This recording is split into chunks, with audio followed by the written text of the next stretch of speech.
9월 9일 월요일 매일 예배 우리 다 함께 기도하심으로 시작하시겠습니다. 기도합니다. 말씀으로 온 우주 만물을 창조하시고 지금도 살아 역사하시는 우리 하나님 아버지, 오늘도 우리에게 귀한 날 허락하시고 하나님께 찬양과 기도함으로 예배하며 나아갈 수 있게 허락하시니 감사합니다. 매 순간 매일매일이 우리에게는 선물이고 하나님께서 우리에게 허락하신 날이기에 하나님의 은혜임을 고백합니다. 오늘도 하나님의 인도하심이 우리와 우리의 삶 가운데 우리의 자녀들과 우리의 모든 믿음의 공동체 가운데 함께 하여 주시고, 아버지, 정말 무엇보다 하나님께서 우리를 사랑하신 그 구원의 은혜를 우리가 잊지 않고 오늘도 우리가 감사하며 나아갈 수 있는 우리 모든 성도들 될 수 있도록 하나님 함께 하여 주시옵소서. 아버지, 새로운 시간에 아버지, 저희가 매일 매 순간 우리가 다음 날을 기대하며 우리가 잠을 들지만 또 동시에 우리가 앞으로 어떤 일이 생길지 모르기에 걱정하고 염려하는 경우도 많이 있습니다. 하나님, 우리가 세상에서 근심하고 고민하고 살아갈 것이 아니고 우리가 말씀 안에서 더욱더 하나님이 원하시는 삶을 살아갈 수 있기를 원합니다. 우리에게 허락하신 하나님께서 우리에게 주신 그러한 명령이 있지 않습니까? 아버지, 우리가 세상의 빛과 소금의 역할을 감당할 수 있도록 주님 도와주시옵소서. 우리가 세상 가운데 구별되어 살아갈 수 있기 원합니다. 아버지, 저희가 하나님의 거룩한 성도로서 하나님 앞에 정말 인간들이 봤을 때도, 세상의 사람들이 봤을 때에도 아버지, 주님의 백성들이 얼마나 귀하고 또 아버지 정말 하나님이 원하시는 모습인가를 우리가 다시 한번 그들에게 보여줄 수 있도록 도와주시고, 우리의 삶을 통하여서 이들이 하나님께 돌아가는 귀한 역사가 있게 허락하여 주시옵소서. 아버지, 시간도 주님께서 상한 심령과 목마른 영혼이 있다면 체험받는 시간이 되게 허락하여 주시고, 정말 주님께서 말씀을 통하여 우리를 이끄시는 그 은혜의 자리에 우리가 기쁨으로 나아갈 때에 하나님께서 말씀을 통한 놀라우신 은혜와 축복을 부어 주시옵소서. 오늘도 하나님께서 우리의 건강을 지켜주시고 우리의 약함을 강함으로 주님께서 바꾸어 주시고, 오늘도 우리의 입술이 주님만을 찬양하는 아버지 기쁨의 입술, 거룩한 주님의 입술이 되게 허락하시고 말씀을 전하는 입술이 되게 하시고, 정말 우리가 하나님께서 우리에게 맡겨주신 그 일들을 우리가 능히 하는데 부족함이 없도록 하나님 우리에게 지혜와 힘을 더하여 주시옵소서. 그리고 결국에는 이 모든 일을 통하여서 하나님이 영광 받으시는 귀한 우리의 삶이 될 수 있기를 간절히 원합니다. 오늘도 모든 예배 가운데 함께 하시고 인도하실 것을 믿고 감사하오며 이 모든 말씀 예수님의 이름으로 기도하옵나이다. 아멘. 찬송가 218장 함께 하시겠습니다.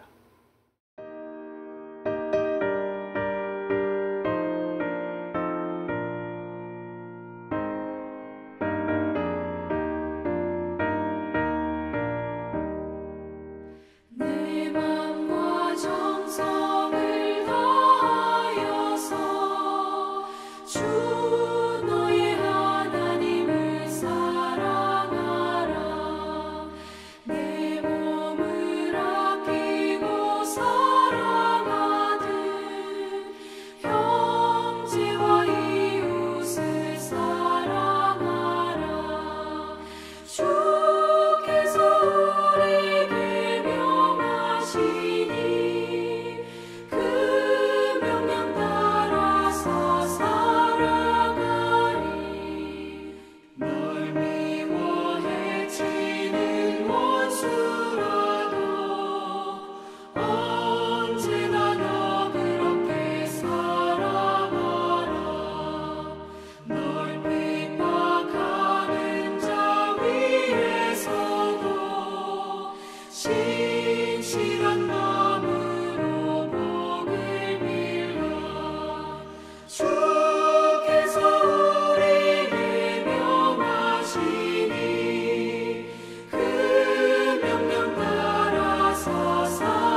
오늘 말씀은 느헤미야서 5장 14절부터 19절까지 말씀입니다. 함께 말씀을 읽을 때에 한 목소리로 함께 읽도록 하겠습니다. 함께 봅니다. 또한 유다 땅 총독으로 세움을 받은 때 곧 아닥사스다 왕 제20년부터 제32년까지 12년 동안은 나와 내 형제들이 총독의 녹을 먹지 아니하였느니라. 나보다 먼저 있었던 총독들은 백성에게서 양식과 포도주와 또 은 40세겔을 그들에게서 빼앗았고 또한 그들의 종자들도 백성을 압제하였으나 나는 하나님을 경외함으로 이같이 행하지 아니하고 도리어 이 성벽 공사에 힘을 다하며 땅을 사지 아니하였고 내 모든 종자들도 모여서 일을 하였으며 또 내 상에는 유다 사람들과 민장들 150명이 있고 그 외에도 우리 주위에 있는 이방 족속들 중에서 우리에게 나온 자들이 있었는데 매일 나를 위하여 소 한 마리와 살찐 양 6마리를 준비하며 닭도 많이 준비하고 여덟에 한 번씩은 각종 포도주를 갖추었나니 비록 이같이 하였을지라도 내가 총독의 녹을 요구하지 아니하였음은 이 백성의 부역이 중함이었더라. 내 하나님이여 내가 이 백성을 위하여 행한 모든 일을 기억하사 내게 은혜를 베푸시옵소서. 아멘. 오늘 말씀 우리가 14절부터인데요. 우리가 전체적인 내용을 다시 한번 같이 나누고 오늘 말씀도 함께 어우러서 우리가 함께 말씀의 은혜를 나누기 원합니다. 그래서 저희가 5장 전체를 한번 좀 바라보겠습니다. 이 느헤미야와 유다 백성들이 역할을 나누고 마음을 다해서 성벽을 재건하고 있습니다. 그런데 이 호른 사람 산발락과 그리고 암몬 사람 누굽니까? 도비야 그리고 이 게셈 아라비아 사람이죠. 계속해서 끊임없이 방해 공작을 펼치고 있습니다. 특히나 이 도비야는 이 유다 백성들이 건축하는 돌 성벽은 여우가 올라가도 무너질 거다라고 조롱 아닌 조롱을 했습니다. 자, 그럼에도 유다 백성들 낮에 일하고 밤에 공부하는 주경야독이 아니고 어떻게 했습니까? 우리가 지난 시간 함께 나눈 것처럼 한 손으로 건축 도구를 잡고 또 한 손에는 혹시나 모를 위험을 대비해서 병기를 잡고서 밤까지 일하는 정말 그러한 삶을 계속 이어나갔습니다. 낮에는 일하고 밤에는 경계하는 삶이죠. 하지만 오늘 본문은 어떻습니까? 유다 백성들로 하여금 이 성벽 재건을 방해하는 일들이 외부에만 있었던 것이 아니고요. 그들 안에 이 내부에도 있었다는 것을 말하고 있습니다.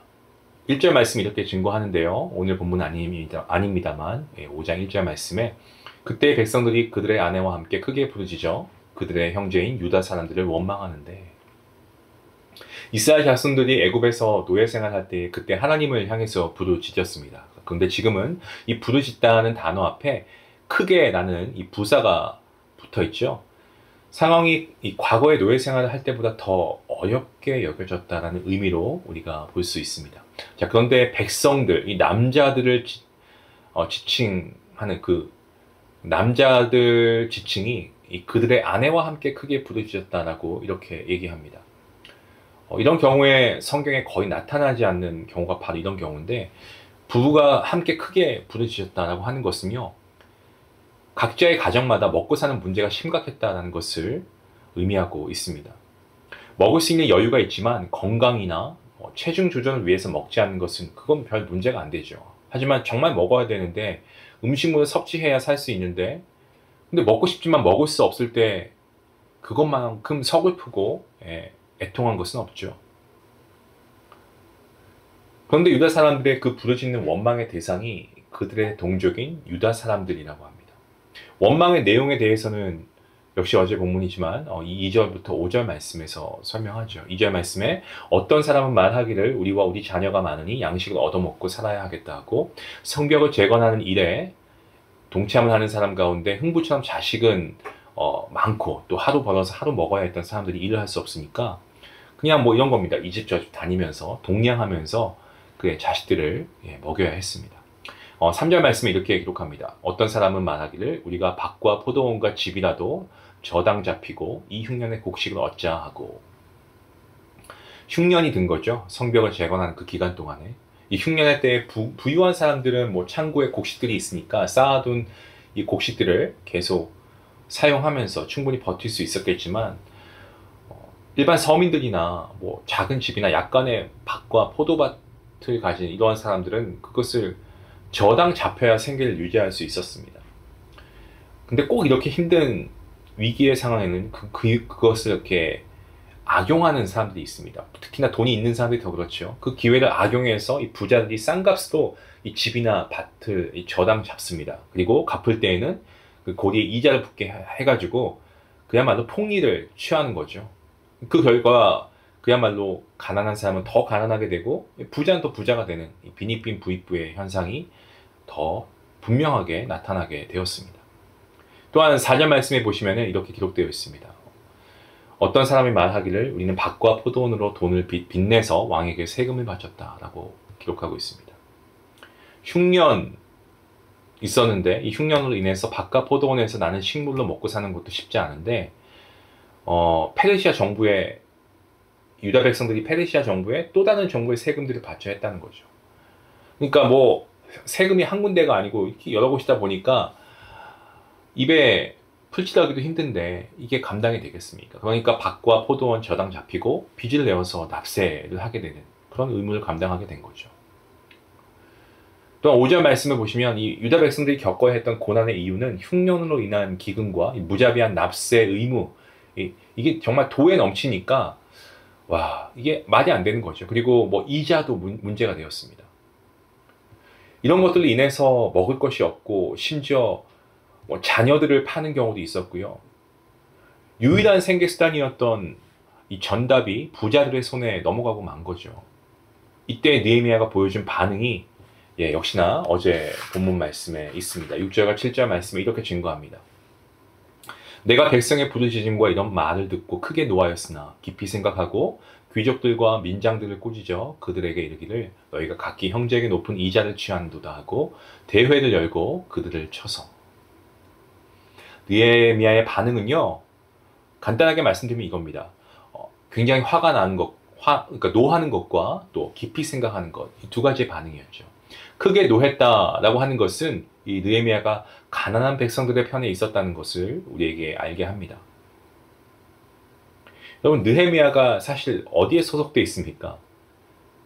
페르시아의 공무원이잖아요. 그의 지배국, 페르시아의 공무원입니다. 그에게는요, 권력도 있었고요. 어쩌면 부도 있었을 겁니다. 그런 때에 부자들 편을 들기가 더 쉽습니다. 하지만 느헤미야는 그렇지 못한 어려운 사람들, 가난한 이들의 편에서 같이 서서 그들의 눈물을 닦아주려고 했습니다.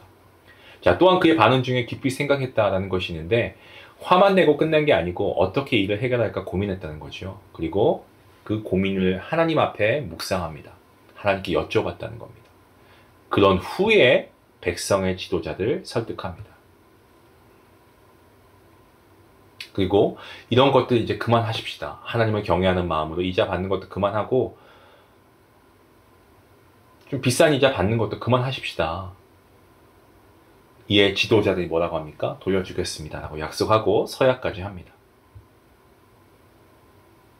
그리고 어제 본문이었던 13절에서 이렇게 증거합니다. 내가 옷자락을 털며 이르기를 이 말대로 행하지 아니하는 자는 모두 하나님이 또한 이와 같이 그 집과 산업에서 털어버리실 것이니 그는 곧 이렇게 털려서 빈손이 될지로다 하매 회중이 다 아멘하고 여호와를 찬송하고 백성들이 그 말한 대로 행하였느니라.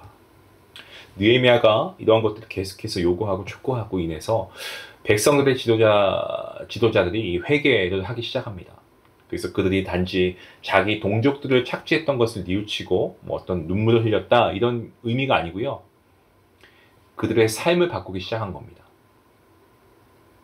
우리가 많이 사용한 단어 중에 뭐 기도도 우리가 회개 기도가 있지 않습니까? 회개라는 것을 우리가 문자 그대로 하면은 어떻습니까? 회라고 할 때 뉘우친다라고 할 때 회를 쓰고요. 그리고 고친다라고 할 때 개를 써서 뉘우치고 고친다라는 게 회개 아니겠습니까? 그러니까 지난 삶에 대해서 반성할 뿐만 아니고 눈물을 흘리는 것은 이 회를 한 거죠. 근데 지도자들이 지금 회만을 한 게 아니고 삶을 고치는 이 회개의 개까지 한 거예요. 고친다는 겁니다. 이렇게 리더들이 자신들의 잘못을 회개했을 때 느헤미야는 가만히 있었던 게 아닙니다. 오늘 14절 말씀이 이렇게 증거하죠. 또한 유다왕 총독으로 세움을 받은 때 곧 아닥사스다 왕 제20년부터 32년까지 12년 동안은 나와 내 형제들이 총독의 녹을 먹지 아니하였다. 자, 페르시아 제국의 공무원이었던 느헤미야, 앞서 말씀드린 대로 그가 마음만 먹으면요, 어떻게 보면 그도 부를 누릴 수 있었습니다. 축적할 수 있었습니다. 지배국의 관리가 식민지의 백성들을 무자비하게 압제하는 것은요, 동서고금에 일어나는 일 아니겠습니까? 왜 그런 말이 있잖아요. 우리가 하는 말 중에 완장 차면 달라진다. 완장을 채워주면 줄 세운다는 말도 있지 않습니까? 아무리 작아 보여도 자기에게 어떤 권력이 주어진다고 생각이 들면 자꾸 사람들을 누르려고 하는 것이 인간의 어떤 본성 중에, 죄악된 본성 중에 하나가 아니겠습니까? 하지만 느헤미야 어떻습니까? 자기가 총독이었음에도 불구하고 12년 동안, 오늘 말씀 보니까 12년 동안 총독으로서 받아야 할 봉급을 받지 않았다고 합니다. 총독의 봉급 안 받는다고 해서 문제가 되지는 않습니다. 봉급보다 더 많이 갖기 위해서 착취를 하는 것이 문제가 맞습니다. 예. 뭐 적정액을 받는 것은 아무런 문제가 없습니다. 하지만 이 느헤미야는 어떻습니까? 그가 당연히 누려야 할 권리를 누리고 있지 않습니다. 왜 그렇습니까? 백성들이 지고 있는 짐을 나누어 지고 싶었던 그의 마음이었던 거죠. 이러한 삶을 살 수 있었던 이유, 15절 말씀을 보시면 나는 하나님을 경외하기 때문에 그랬다라고 말하고 있습니다. 자기의 능력이 뛰어나서 지금의 자리까지 오게 되었다고 생각하지 않았던 느헤미야였습니다. 또한 자기가 어떤 굉장히 높은 위치에 있는 고위급 관리이기 때문에 마음대로 행동해도 상관없다라고 생각하지도 않았습니다. 자기의 능력이 아니고 총독의 자리도 하나님께서 허락하신 자리다. 느헤미야에게 총독의 자리는 그 자리를 통해서 권력을 누리기 위한 누림의 자리가 아니었고 섬김의 자리였고 책임의 자리였다는 겁니다. 느헤미야에게 총독의 자리는 늘 하나님을 의식하고 하나님 앞에서 행하는 순종의 현장이었습니다. 오늘 본문 19절 이렇게 마무리하고 있습니다. 내 하나님이여 내가 이 백성을 위하여 행한 모든 일을 기억하사 내게 은혜를 베푸시옵소서. 자, 지금 느헤미야가 기도하고 있는데 이 기도 느헤미야가 자기에 대한 자랑을 하고 있는 게 아닙니다. 또한 내가 백성들로부터는 봉급을 받지 않았으니까 하나님께서 그거 몇 배로 좀 이렇게 채워주십시오. 뭐 어떤 생색 부리는 기도가 아닙니다. 내가 이러한 삶을 살 수 있었던 것은 오직 하나님의 은혜로 말미암은 것이니까 이러한 삶을 내가 계속 영위해 나갈 수 있도록 그 은총을 베풀어 주시옵소서라고 하는 그런 믿음의 기도입니다. 느헤미야 어떻습니까? 그는 보이지 않는 하나님을 보이는 하나님으로 의식하며 살았습니다. 나는 하나님을 경외합니다 라고 그는 고백합니다. 그래서 12년 동안이나 임금을 받지 않고서도 신실하게 하나님을 의지하며 나아갈 수 있었습니다. 만약 누군가에게 느헤미야가 이런 말을 하면 당신 그런 삶 살 수 있는 이유 뭡니까? 라고 물었다면 느헤미야는 오늘 말씀을 통해 우리가 본 이 느헤미야는 아마도 분명하게 이렇게 말했을 겁니다. 나는 나의 삶 가운데 하나님이 계시고 나와 동행하시는 하나님을 경외하기 때문이다 라고 대답했을 것 같습니다. 그래서 그는 그 하나님께 동일하신 하나님의 은총을 구하고 있습니다. 사랑하는 성도 여러분, 우리도 하나님을 섬기며 살아갑니다. 우리가 지금 가진 지위 이런 것들 우리가 당연히 누려야 된다고 생각할 수 있습니다. 예, 내가 이만큼 일했으니까 이제 좀 나를 위해 좀 누려야 돼. 그럴 수 있지만 그것을 누리지 않는 모습을 보고서 다른 사람들이 당신은 왜 그런 삶을 삽니까? 라고 누가 질문한다면 그런 분들 향해서 우리가 이렇게 대답할 수 있지 않을까요? 느헤미야처럼 말이죠. 나는 하나님을 경외하기 때문입니다. 또한 우리가 충분히 많은 것을 가질 수 있습니다. 그럼에도 불구하고 그런 모습을 살지 않고 있을 때 다른 사람이 누가 물어본다면 아니 왜 그렇게 삶을 살지 않나요? 많이 있잖아요. 재물도 그렇고. 그럼 이렇게 우리가 말하면 어떨까요? 나는 눈에 보이지 않지만 지금도 살아계시고 그리고 나를 도우시는 참 하나님, 그 하나님 나는 신뢰하며 살기 때문에 그렇습니다. 나에게는 하나님 한 분만으로 족합니다. 오늘 우리 이 믿음의 고백, 저와 여러분의 입술에서 고백되어질 수 있기 원합니다. 우리가 이러한 믿음 고백을 할 때 하나님께서 하나님의 나라를 저와 여러분을 통해 세워나가실 줄로 믿습니다. 그 놀라운 은혜가 우리의 삶 가운데 임하기를 간절히 기도합니다. 기도하시겠습니다. 하나님 감사합니다. 유다 백성들이 성전을 재건할 때에 외부의 세력만 있었던 것이 아니고 내부에서도 방해 세력들이 많았습니다. 하지만 그런 가운데서도 하나님을 의지하고 나아가는 하나님을 끝까지 신뢰하는 느헤미야를 통하여서 아버지 모든 것이 다시금 정상으로 돌아가게 하시고 모든 아버지 정말 백성들이 이 성전 재건에 함께 마음을 모을 수 있도록 리더들의 마음을 바꿔주신 분도 하나님이셨습니다. 하나님, 우리가 가진 것을 가지고 누리는 것이 당연하다고 생각하지만 아버지, 이조차도 하나님이 허락하신 것이라면 우리가 하나님을 경외하기 때문에 우리가 이것을 이 땅에서 누리고 편하게 사는 것보다도 우리가 하나님 한 분만으로 만족해하고 그 하나님을 인해서 기뻐하고 살아갈 수 있는 우리 모두가 될 수 있기 원합니다. 하나님, 그러한 우리의 삶이 될 수 있게 하시고 그러한 은혜가, 축복이 우리의 삶을 아버지 이끌어갈 수 있도록 오늘 느헤미야의 믿음의 고백이 우리 모두의 고백이 될 수 있기를 간절히 바라오며 이 모든 말씀 예수님의 이름으로 기도하옵나이다. 아멘. 이 말씀을 생각하시면서 함께 기도해 나가겠습니다. 여러분들, 삶을 통해서 하나님을 우리가 경외하십시다. 그리고 살아계신 하나님 앞에 우리의 믿음을 내어드리고 하나님께 우리의 삶을 내어드리는 우리 모두가 될 수 있기를 원합니다. 같이 우리 함께 기도하겠습니다.